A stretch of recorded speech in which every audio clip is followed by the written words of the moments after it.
ஆகும், மேலும் பால் வடிகாலில் இறங்காது. பண்டைய கோயில்களில் அந்த பாலும் தண்ணீரும் சரணாமிர்தம் அல்லது அதன் வடிவத்தில் மக்களிடையே விநியோகிக்கப்பட்டது.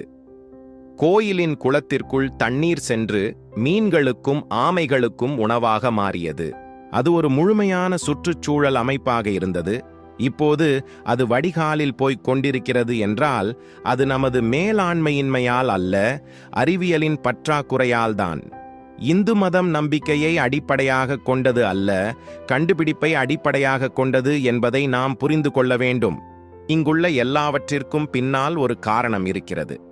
ஏன் என்று உங்களுக்கு தெரியாவிட்டால் அது உங்கள் அறியாமை, மதத்தின் தவறு அல்ல. சிவலிங்கம் ஒன்றுமில்லாததை குறிக்கிறது. வெற்றிடம் வட்டமானது, சிவலிங்கமும் கிட்டத்தட்ட வட்டமானது. எல்லாம் ஒன்றுமில்லாததிலிருந்து வெளிப்படுகிறது, எல்லாம் ஒன்றுமில்லாததில் உறிஞ்சப்படுகிறது. பேரழிவு வரும்போது முழு பிரபஞ்சமும் சுருங்கி இந்த சிவலிங்கம் போன்ற விதையில் இணைகிறது. படைப்பு நிகழும்போது இந்த விதை மீண்டும் வெடிக்கும்.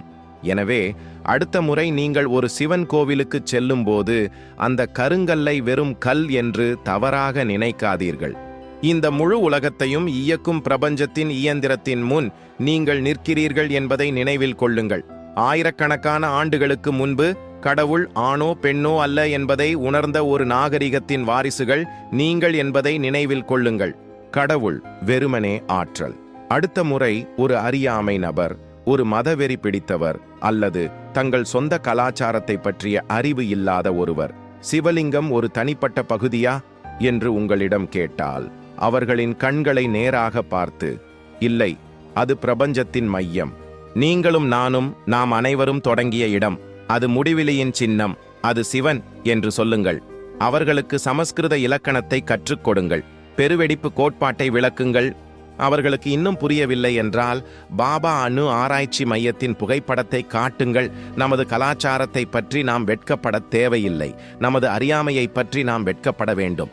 எழுந்து படித்து கற்றுக்கொள்ளுங்கள், ஏனென்றால் அறிந்தவர்கள் மட்டுமே நம்புகிறார்கள். சிவலிங்கம் ஒரு கண்ணாடி. உங்கள் இதயத்தில் காமம் இருந்தால் அதில் காமத்தை காண்பீர்கள். உங்கள் இதயத்தில் அறிவியல் இருந்தால் அதில் அறிவியலை காண்பீர்கள். உங்கள் இதயத்தில் பக்தி இருந்தால் அதில் மகா காலத்தை காண்பீர்கள்.